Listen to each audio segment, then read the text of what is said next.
Hello friends, welcome to Vrindavan P S C world.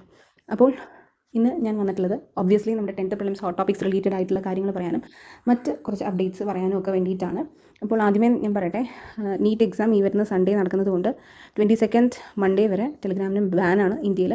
അപ്പോൾ സ്വാഭാവികമായിട്ട് SCRT ക്ലാസ്സിലൊക്കെ ജോയിൻ ചെയ്യാൻ ആഗ്രഹിക്കുന്നവരുണ്ടാകും, എനിക്കറിയാം. കാരണം നമ്മുടെ എക്സാമിന് ഏറ്റവും ഇമ്പോർട്ടൻ്റ് ആണ് അത്. ഏത് ലെവൽ ഓഫ് എക്സാമിനേഷൻ ആണെങ്കിലും SCRT ക്ലാസ്സും ടെസ്റ്റുകളും എന്നൊക്കെ പറയുന്നത്. അപ്പോൾ അതിനെക്കുറിച്ചുള്ള ക്വയറീസ് മറ്റ് കാര്യങ്ങളൊക്കെ ആയിട്ട് നിങ്ങളുടെ ടെലിഗ്രാം വയ എനിക്ക് മെസ്സേജ് ചെയ്യാൻ നോക്കിയാൽ കിട്ടണമെന്നില്ല. സോ ഞാൻ എൻ്റെ മെയിൽ ID ഈ വീഡിയോൻ്റെ താഴെ ഡിസ്ക്രിപ്ഷൻ ബോക്സിൽ കൊടുക്കാം. നിങ്ങൾക്ക് അതിൽ ത്രൂ മെസ്സേജ് ചെയ്ത് ചോദിക്കാം SCRT ക്ലാസ്സിനെ സംബന്ധിച്ചും ടെസ്റ്റിനെ സംബന്ധിച്ചുള്ള കാര്യങ്ങൾ. അപ്പോൾ ഇതുവരെ ഓൾറെഡി ജോയിൻ ആയവർക്കാണെങ്കിലും എല്ലാവർക്കും വേണ്ടിയിട്ടാണ് ഞാനിത് പറയുന്നത്. ഇതുവരെ നമ്മൾ പഠിച്ച കാര്യങ്ങൾ റിവൈസ് ചെയ്യാൻ ഈ ഒരു സമയം ഉപയോഗിക്കാം. കാരണം ഈ ഒരു ബാൻ മാറിക്കഴിയുമ്പോൾ നമ്മൾ കുറച്ചും കൂടെ സ്ട്രോങ് ആയിട്ട് എന്ത് ചെയ്യും, ഈ എക്സാമിനോട് അടുക്കുന്ന ടൈം ആയതുകൊണ്ട് മാക്സിമം ഇനി നമ്മൾ കണ്ടൻറ് ഓറിയൻറ്റഡ് ആയിട്ട് മാത്രം വേഗം നോക്കി പോകുള്ളൂ. ഓക്കെ, അപ്പോൾ ടെസ്റ്റൊക്കെ ഓൾമോസ്റ്റ് കംപ്ലീറ്റഡ് ആണ്. പിന്നെ ഉള്ളത് ക്ലാസ്സും കംപ്ലീറ്റ് ഇനി പ്ലേലിസ്റ്റ് ഇടുന്നതോടുകൂടി അത് കഴിയും. കാരണം പ്രിലിംസിൻ്റെ പ്ലേലിസ്റ്റ് എന്ന് പറയുന്നത് മാത്രം കൺസേൺഡ് ആയിട്ട് നിങ്ങൾ SCRT ഫോക്കസ് ചെയ്ത് പഠിച്ചാൽ മതി. അപ്പോൾ അതൊക്കെ അതിൽ ചെയ്യുന്നതായിരിക്കും. അപ്പോൾ ഇത് സംബന്ധിച്ച് ഇപ്പോൾ ഡിഗ്രി ലെവലിൽ വെച്ചിട്ട് SCRT പഠിക്കാൻ ആഗ്രഹിക്കുന്നവരാണെങ്കിലും 10th ലെവലിന് വേണ്ടിയിട്ട് പഠിക്കുന്നവരാണെങ്കിലും LDC VFA കണക്കാക്കി പഠിക്കാൻ ആഗ്രഹിക്കുന്നവരൊക്കെ ആണെങ്കിലും ഞാൻ പറഞ്ഞിട്ടുണ്ടായിരുന്നു, ഞാൻ എക്സ്ട്രാ ഫാക്ട്സോട് കൂടിയാണ് ക്ലാസ് എടുക്കുന്നത്. അതിൽ നമ്മുടെ ടെക്സ്റ്റിൽ വെറുതെ വായിച്ച് വിടുന്നതിനേക്കാൾ ഉപരി കൂടുതൽ കാര്യങ്ങൾ അതിൽ പറയുന്നുണ്ട്. ഓക്കെ, കാരണം നമ്മുടെ ഒരു എക്സാമിനെ വെച്ച് നോക്കുമ്പോൾ നമുക്ക് സയൻസ് സബ്ജക്റ്റ് ആണെങ്കിലും ഒക്കെ ഈ ഡിഗ്രിക്കാണെങ്കിലും ഒക്കെ ആവശ്യമാണ്.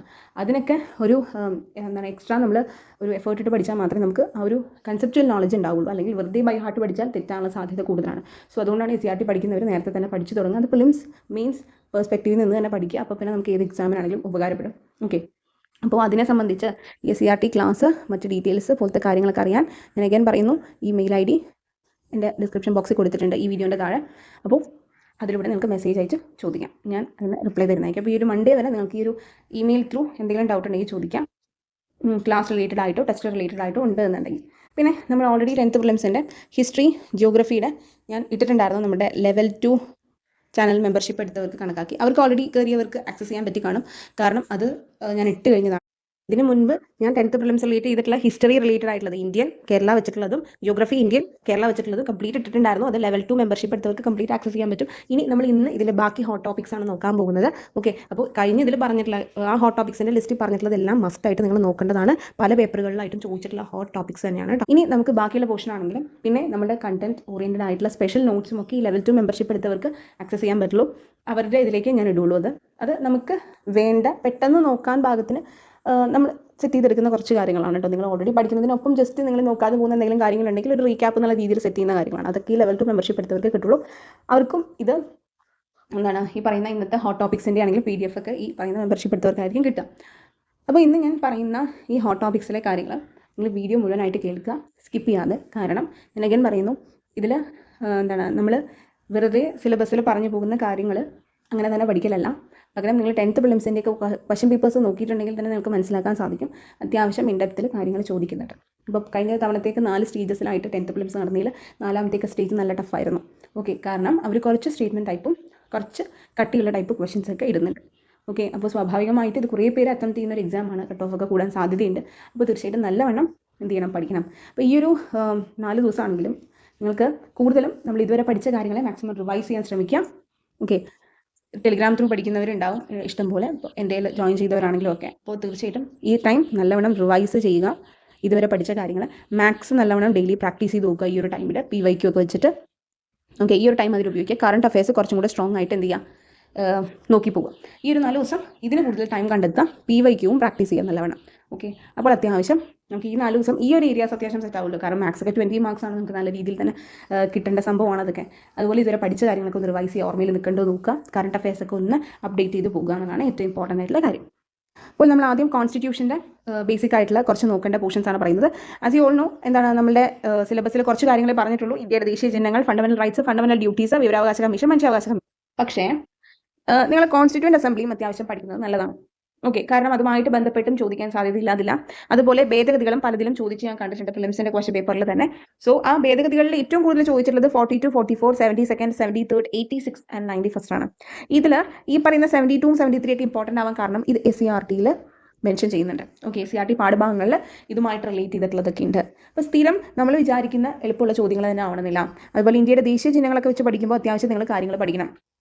ദേശീയ പതാക, ദേശീയ ഗീതം, ദേശീയ ഗാനം ഇതൊക്കെ എന്നാണ് ഭരണഘടന ഇതൊക്കെ അക്സെപ്റ്റ് ചെയ്ത ഡേറ്റ് തൊട്ട് ഏതൊക്കെ സെഷനുകളിലാണ് ഇതൊക്കെ അംഗീകരിച്ചത് എന്നുള്ളതും വെച്ച് പഠിക്കണം, കൃത്യമായിട്ട് ചോദിക്കാറുണ്ട് കേട്ടോ. പിന്നെ ഈ ദേശീയ ചിഹ്നങ്ങളിൽ ഏറ്റവും ഇമ്പോർട്ടൻറ്റ് ദേശീയ വൃക്ഷം റിപ്പീറ്റഡ് ക്വസ്റ്റൻ എപ്പോഴും. ഓക്കെ, അപ്പോൾ ദേശീയ ചിഹ്നങ്ങളെ സംബന്ധിച്ചിട്ടുള്ള എല്ലാ കാര്യങ്ങളും നോക്കുന്നത് നല്ലതാണ്.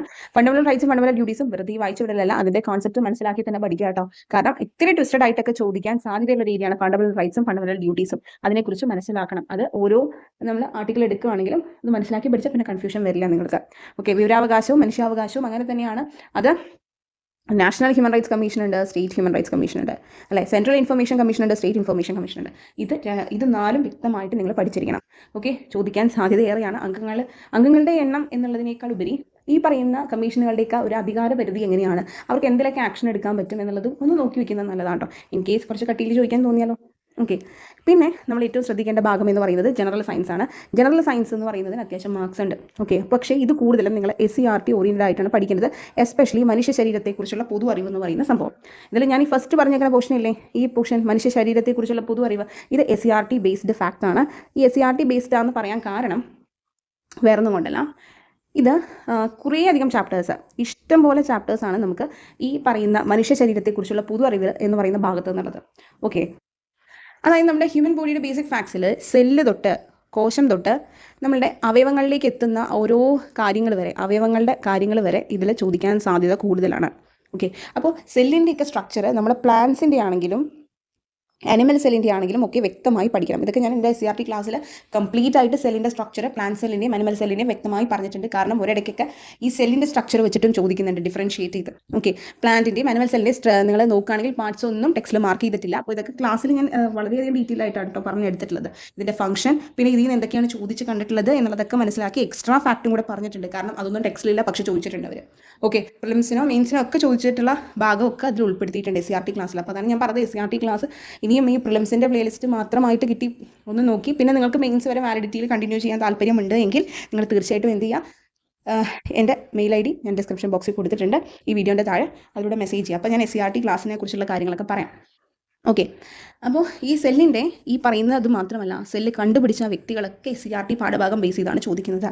പക്ഷേ നമുക്ക് അവിടെയും എന്തുണ്ട്, കുറച്ചധികം കാര്യങ്ങൾ ടെക്സ്റ്റിലില്ല. അവിടെയും ഞാൻ കുറച്ചധികം ശാസ്ത്രജ്ഞരുടെ ചോദിക്കാൻ സാധ്യതയുള്ളതൊക്കെ എക്സ്ട്രാ പറഞ്ഞിട്ടുണ്ട്. അപ്പോൾ അങ്ങനെ കണക്ട് ചെയ്ത് പഠിക്കുമ്പോൾ നിങ്ങൾക്ക് ഈ ഒരു മേഖല എളുപ്പമാകും. കാരണം ഇത് റിപ്പീറ്റഡ് ഏരിയ ആണ്, ഇത് നല്ലോണം ചോദിച്ച് കണ്ടിട്ടുള്ളതാണ്. അതുകൊണ്ടാണ് ഞാൻ സെല്ലിൻ്റെ ആ കാര്യങ്ങൾ നമ്മുടെ ശാസ്ത്രജ്ഞർ, അതുപോലെ പ്ലാന്റ് സെൽ, അനിമൽ സെല്ല് പോലത്തെ കാര്യങ്ങളൊക്കെ ഡീറ്റെയിൽ ആയിട്ട് എടുത്തിട്ടുള്ളത്. ഓക്കെ, പിന്നെ നമുക്ക് ഈ പൊതു അറിവിൽ മനുഷ്യ ശരീരത്തെക്കുറിച്ചുള്ള സെല്ല് കഴിഞ്ഞാൽ നമുക്ക് വരുന്ന ഒരാളാണ് ആര്, കലകൾ എന്ന് പറയുന്നത്. ഓക്കെ, സെല്ല് കഴിഞ്ഞാൽ ടിഷ്യൂസ്, കലകൾ എന്ന് പറയുന്നത് പല ടൈപ്പ് കലകളുണ്ട്. ഈ കലകൾ ഓരോന്നും നമുക്ക് ടെക്സ്റ്റിലുണ്ട്. അതിലും നമുക്ക് ജസ്റ്റ് പുതിയ ടെക്സ്റ്റ് വന്നപ്പോൾ കുറച്ച് കാര്യങ്ങളൊക്കെ അവരെന്ത് ചെയ്തിട്ടുണ്ട്, വിട്ട് കളഞ്ഞ് വേണ്ട കുറച്ച് കാര്യം മാത്രമേ പറഞ്ഞിട്ടുള്ളൂ. പക്ഷേ അതിനപ്പുറം നമ്മൾ കുറച്ച് മനസ്സിലാക്കേണ്ടത് ഉണ്ട്. അതൊക്കെ ക്ലാസ്സിൽ പറഞ്ഞിട്ടുണ്ട് കേട്ടോ. അത് മനസ്സിലാക്കി പഠിച്ചാൽ ഒരിക്കലും നമ്മൾ മറക്കില്ല. ഓക്കെ, അങ്ങനെ പഠിച്ചാൽ നമുക്ക് അതിൽ നിന്ന് എന്ത് ചോദിച്ചാലും ഉത്തരം എഴുതാൻ പറ്റും.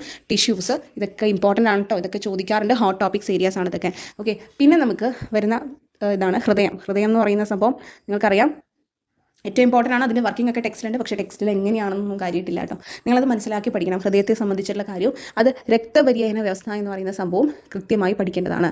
രക്തപര്യന വ്യവസ്ഥ എന്ന് പറയുന്നത് അതുപോലെ തന്നെ പഠിക്കേണ്ടതാണ്. വിസർജന വ്യവസ്ഥയും അതുപോലെ നമ്മളുടെ ബാക്കി അവയവങ്ങളുമായിട്ട് റിലേറ്റ് ചെയ്ത് വരുന്ന ഓരോ വ്യവസ്ഥകളുമായിട്ട് ബന്ധപ്പെട്ട് പല ഇൻറ്റേർണൽ ഓർഗൻസ് ആണ് ഇൻവോൾവ് ആകുന്നത്. ഇപ്പോൾ രക്തപര്യനായിട്ട് ബന്ധപ്പെട്ട് നമുക്ക് ഹൃദയം പറയാം. ഓക്കെ, സർക്കുലേഷൻ്റെ ഭാഗമായിട്ട് ഹൃദയം പറയാം. ശ്വസന വ്യവസ്ഥയുടെ ഭാഗമായിട്ട് നമ്മുടെ ലങ്സ് പറയാം. അതുപോലെ വിസർജന വ്യവസ്ഥയുടെ ഭാഗമായിട്ട് കിഡ്നി, അതൊക്കെ പറയാം. അപ്പോൾ ഇത് ഓരോന്നും റിലേറ്റ് ചെയ്തിട്ടുള്ള ഓരോ ഇൻറ്റേർണൽ ഓർഗൻസ് ഉണ്ട്. അതിൽ ഏറ്റവും ഇമ്പോർട്ടൻ്റ് ആണ് കരളും കിഡ്നിയും ഇതൊക്കെ. അപ്പോൾ അതൊക്കെ ചോദിക്കാറുണ്ട്, സ്റ്റേറ്റ്മെൻറ്റ് വെച്ചിട്ട് തന്നെ ചോദിക്കാറുണ്ട് കേട്ടോ. അപ്പോൾ തീർച്ചയായിട്ടും നിങ്ങൾ പഠിക്കേണ്ടതാണ്. അത് ചോദിക്കാറുമുണ്ട്. പിന്നെ നമ്മൾ കുറച്ചും കൂടി ഇതിലേക്ക് എത്തുമ്പോൾ ജനിതക രോഗങ്ങൾ എന്ന് പറയുന്നത് ഡൗൺ സിൻഡ്രോം, ക്ലിൻഫെൽറ്റേഴ്സ് സിൻഡ്രോം എന്നൊക്കെ പറഞ്ഞ് കുറച്ച് അസുഖങ്ങളുണ്ട്. അത് ജനിതക രോഗങ്ങളാണ്. അത് ഈ XY ക്രോമസോം എന്ന് പറയുന്ന ലിംഗനിർണ്ണയ ക്രോമസോമിനേക്കാൾ ഉപരി സ്വരൂപ ക്രോമസോമുകളുടെ എണ്ണത്തിൽ വരുന്ന കുറച്ച് വ്യത്യാസങ്ങളും മറ്റേതിൽ വരുന്ന വ്യത്യാസമൊക്കെയാണ്. അപ്പോൾ അതൊക്കെ വ്യക്തമായി നിങ്ങൾ പഠിക്കണം. ഓക്കെ, ജനിതക രോഗങ്ങളൊക്കെ അതിൽ വരുന്നതാണ്. അപ്പോൾ അതാണ് ഇതിവിടെ എഴുതിയിട്ടുള്ളത്. ദഹന വ്യവസ്ഥയും വിസർജനവും ഒക്കെ നമ്മൾ ശ്രദ്ധിച്ച് നോക്കേണ്ടതാണ്, ചോദിക്കാനുള്ളതാണ്. പിന്നെ ജീവകങ്ങളും അപര്യാപ്തത രോഗങ്ങളും അത് ജനറലാണ്, അത് നമ്മൾ പഠിക്കണം. ടെക്സ്റ്റിലുണ്ട്, അത് കംപ്ലീറ്റ് SCERT ഓരോ പാഠഭാഗത്തുണ്ട്, അത് തീർച്ചയായിട്ടും നോക്കേണ്ടതാണ്. പിന്നെ ഞാൻ പറഞ്ഞ പോലെ ഞാൻ പറയുന്നു, ഈ ഒരു പോർഷൻ ഓറിയൻറ്റഡ് ആയിട്ട് കംപ്ലീറ്റ് SCERT തന്നെ പഠിച്ചാൽ ധാരാളം അതിൽ തന്നെയുള്ളതാണ് കൂടുതലും ചോദിക്കാറുള്ളത്. ഓക്കെ, പിന്നെ ആരോഗ്യക്ഷേമ പദ്ധതികൾ, ഇത് ഇമ്പോർട്ടൻ്റ് ആണ്. ഞാൻ ടെസ്റ്റ് സീരീസിൽ ഇത് ഓരോരോ ഇത്ര പദ്ധതികൾ വെച്ച് ചോദിച്ച് കണ്ടേക്കണം വെച്ച് കൊടുത്തിട്ടുണ്ട്. ഓക്കെ, പിന്നെ രോഗങ്ങളും രോഗകാരികളും, അത് ഒബ്വിയസ്ലി ബാക്ടീരിയൽ ഫംഗൽ ഡിസീസൊക്കെ നമ്മൾ തീർച്ചയായിട്ടും പഠിക്കേണ്ടതാണ്. പിന്നെ നമ്മുടെ ഫിസിക്കൽ സയൻസിൽ ഓൾമോസ്റ്റ് നമ്മളുടെ സിലബസിലുള്ള എല്ലാ പോർഷനും അത്യാവശ്യം പഠിക്കേണ്ടത് തന്നെയാണ്. ഓക്കെ, അതിൽ ഒന്നും മാറ്റാനില്ല. പക്ഷേ ഇതൊക്കെ കൂടുതലും SCERT ബേസ് ചെയ്ത് തന്നെ നിങ്ങൾക്ക് പഠിക്കാം. ഓക്കെ, അങ്ങനെ തന്നെ പഠിച്ചാൽ തന്നെ അത്യാവശ്യം മാർക്സ് സ്കോർ ചെയ്യാൻ പറ്റുന്ന ഏരിയാസാണ് ഇതൊക്കെയെന്ന് പറയുന്നത്. അതിൽ കുറച്ചും കൂടെ നിങ്ങൾക്ക് ശ്രദ്ധിക്കേണ്ടി വരുന്നത്, ഇപ്പോൾ ഈ പറയുന്ന കെമിസ്ട്രിയും ഡെയിലി ലൈഫൊക്കെ നിങ്ങൾ നോക്കുകയാണെങ്കിൽ അതൊക്കെ പഴയ ടെക്സ്റ്റിലാണ് കുറച്ചും കൂടെ കാര്യങ്ങളുണ്ടായിരുന്നത്. പുതിയ ടെക്സ്റ്റിൽ അത്രത്തോളം ഇല്ല. പക്ഷേ ഞാൻ ക്ലാസ് എടുത്ത സമയത്ത് പഴയതും കൂടെ കുറച്ചും കൂടെ റിലേറ്റ് ചെയ്തിട്ടുള്ള അഡീഷണൽ ഫാക്ട്സ് പറഞ്ഞിട്ടുണ്ട് അതിൽ. ഓക്കെ, പിന്നെ നമ്മളുടെ ലൈറ്റുമായിട്ട് ബന്ധപ്പെട്ട് മിററൊക്കെ വരുമ്പോൾ അവിടെ ഇക്വേഷനൊക്കെ പഠിക്കണം തീർച്ചയായിട്ടും. അവിടെയും ടെക്സ്റ്റിൽ കാര്യമായിട്ടൊന്നുമില്ല. ഓക്കെ, കാര്യമായിട്ടൊന്നുമില്ല, നമ്മൾ തന്നെ കണ്ടെത്തി പഠിക്കേണ്ട സിറ്റുവേഷനാണ്. അപ്പോൾ അതൊക്കെ ക്ലാസ്സിൽ ഡീറ്റെയിൽ ആയിട്ട് കംപ്ലീറ്റ് എടുത്തിട്ടുണ്ട് കേട്ടോ. കാരണം ഇതൊക്കെ തീർച്ചയായിട്ടും ചോദിക്കുമെന്നുള്ളത് വളരെ ഉറപ്പാണ്. ഇപ്പോൾ ഞാൻ ക്ലാസ് എടുക്കുന്നത് ഞാൻ പറഞ്ഞല്ലോ, മെയിൻസ് വാലിഡിറ്റി വരെയാണ്, നിങ്ങൾക്ക് കിട്ടുക. അതായത് നമുക്ക് BFAയുടെ ഒക്കെ ഒരു എക്സാം വരെ നിങ്ങൾക്ക് കിട്ടും. തീർച്ചയായിട്ടും ഈ SCERT ക്ലാസ്സസ് എന്ന് പറയുന്നത് ഇമ്പോർട്ടൻ്റ് ആണ്. ആ ഒരു ലെവലിൽ നിന്നാണ് ഞാനത് എടുക്കുന്നത്. ഓക്കെ, അപ്പോൾ ഇത്രയും നമ്മൾ കണ്ട ഈ പറയുന്ന പോർഷൻസ് ഒക്കെ തന്നെയും ചോദിച്ച് കണ്ടിട്ടുള്ളതാണ്. ഇതിന് നമുക്ക് അധികം ഒന്നും ഒഴിവാക്കാൻ പറ്റില്ല. ഇതിന് ഓരോന്നിനും ഓരോ കൺസേൺഡ് ആയിട്ടുള്ള SCERT പാഠഭാഗങ്ങളുണ്ട്. ഓക്കെ, ഇതിന് ഓരോന്നിനും കൺസേൺഡ് ആയിട്ട് SCERT പാഠഭാഗങ്ങളുണ്ട്. അപ്പോൾ ഞാൻ SCERT ക്ലാസ്സിൻ്റെ പ്ലേലിസ്റ്റ് കൊടുക്കുമ്പോൾ ശരിക്കും പറഞ്ഞു കഴിഞ്ഞാൽ ഇതിൻ്റെ ഓരോ വിഷയങ്ങളുടെയും എന്ത് ചെയ്യും, ഇതേപോലെ വെച്ചിട്ടായിരിക്കും കൊടുക്കുക. ഓക്കെ, ഓരോ വിഷയങ്ങളുടെയും ഇതേപോലെ പോർഷൻസ് വെച്ചിട്ടായിരിക്കും മാക്സിമം കൊടുക്കുക. സോ ദാറ്റ് അവർക്ക് പെട്ടെന്ന് റിവൈസ് ചെയ്യാൻ പറ്റുമല്ലോ അത്. ഓക്കെ, ഒന്ന് ജസ്റ്റ് കേട്ടാലും മനസ്സിലാകുന്ന രീതിയിൽ അത്രയ്ക്കുള്ള ടൈമിനാണ് ഞാൻ എടുക്കുന്നത്. അപ്പോൾ സ്റ്റിൽ ഇത് ഇപ്പോൾ പഠിച്ചാൽ കിട്ടുമോ എന്നുള്ള സംശയമുള്ളവരോട് ഞാൻ പറയുന്നത് കിട്ടും എന്നെനിക്ക് ഉറപ്പുള്ളതുകൊണ്ടാണ് ഞാൻ ഈ പറയുന്നത്. നമ്മൾ ഏതൊരു എക്സാമിനാണെങ്കിലും നേരത്തെ പഠിച്ച കാര്യമാണെങ്കിൽ പോലും നമ്മുടെ മൈൻഡ് കാര്യമായിട്ട് നിൽക്കണമെന്നില്ല. പക്ഷേ നമ്മൾ ഈ സമയത്ത് എക്സാമിനോട് അടുക്കുമ്പോൾ നമ്മൾ പഠിക്കുന്ന കാര്യങ്ങൾ കുറച്ചും കൂടി നമ്മുടെ മൈൻഡിൽ നിൽക്കാനുള്ള സാധ്യത കൂടുതലാണ്. ഓക്കെ, അപ്പോൾ ഇതുമായിട്ട് റിലേറ്റ് ചെയ്തിട്ടുള്ള കാര്യങ്ങളൊക്കെ എന്താണ്, ഈ ക്ലാസ്സുകൾ നിങ്ങൾക്ക് ഉപകാരപ്പെടും. ഇഫ് നിങ്ങൾക്ക് അങ്ങനെ ഒരു ക്ലാസ് വേണമെന്നുണ്ടെങ്കിൽ ഓക്കെ, ഇപ്പോൾ നിങ്ങൾക്ക് ഓക്കെ ആണെന്നുണ്ടെങ്കിൽ ഓക്കെ, നിങ്ങൾക്ക് ഇതൊക്കെ അറിയാവുന്ന പോർഷൻസ് ആണെങ്കിൽ കുഴപ്പമില്ല. പക്ഷേ നിങ്ങൾ PYQ പ്രാക്ടീസ് ചെയ്യുന്ന ആളാണെങ്കിൽ നിങ്ങൾക്ക് മനസ്സിലാക്കാൻ പറ്റും ഓരോന്നിനും എന്തൊക്കെ തരത്തിൽ പല ടൈപ്പിലൊക്കെ ചോദിച്ചിട്ടുണ്ട് എന്നുള്ളത്. അപ്പോൾ നമ്മൾ അതും കൂടെ വെച്ച് ഒരു ചാപ്റ്റർ പഠിക്കുമ്പോൾ നമ്മൾ മറക്കില്ല. ഒരു ചാപ്റ്ററിനെ നമ്മൾ അതിനോട് അസോസിയേറ്റ് ചെയ്ത് എന്തൊക്കെ ചോദിച്ചിട്ടുണ്ട് എന്നുള്ളതും കൂടെ വെച്ച് പഠിക്കുകയാണെങ്കിൽ മറക്കാനുള്ള സാധ്യത കുറവാണ്. ഓക്കെ, അപ്പോൾ ഈ ഹോട്ട് ടോപ്പിക്സിൻ്റെ PDF ഒക്കെ ലെവൽ 2 മെമ്പർഷിപ്പ് എടുത്തവർക്കായിരിക്കും കിട്ടുക. ആൻഡ് ഇവരെ എടുത്ത കാര്യങ്ങൾ നന്നായിട്ട് റിവൈസ് ചെയ്യുക, പഠിക്കുക. മാത്സ് ഞാൻ പറഞ്ഞ പോലെ കൂടുതൽ ഫോക്കസ് ചെയ്ത് ഈ ഒരു ടൈമിലൊക്കെ നോക്കുക. കാരണം ഞാൻ പറഞ്ഞല്ലോ, ടെലിഗ്രാം ത്രൂ ചെയ്യാൻ പലർക്കും ബുദ്ധിമുട്ട് ഫേസ് ചെയ്യാനുള്ള സാധ്യതയുണ്ട്. അപ്പോൾ സാധ്യതയുണ്ടെന്നല്ല, ഉണ്ട്. അപ്പോൾ തീർച്ചയായിട്ടും എന്താണ്, നിങ്ങൾ ഈ പറയുന്ന റിവിഷൻ എന്ന് പറയുന്ന ഒരു പ്രോസസ്സ് ഈ ഒരു 4 ദിവസം അഡ്ജസ്റ്റ് ചെയ്ത് ചെയ്യാം.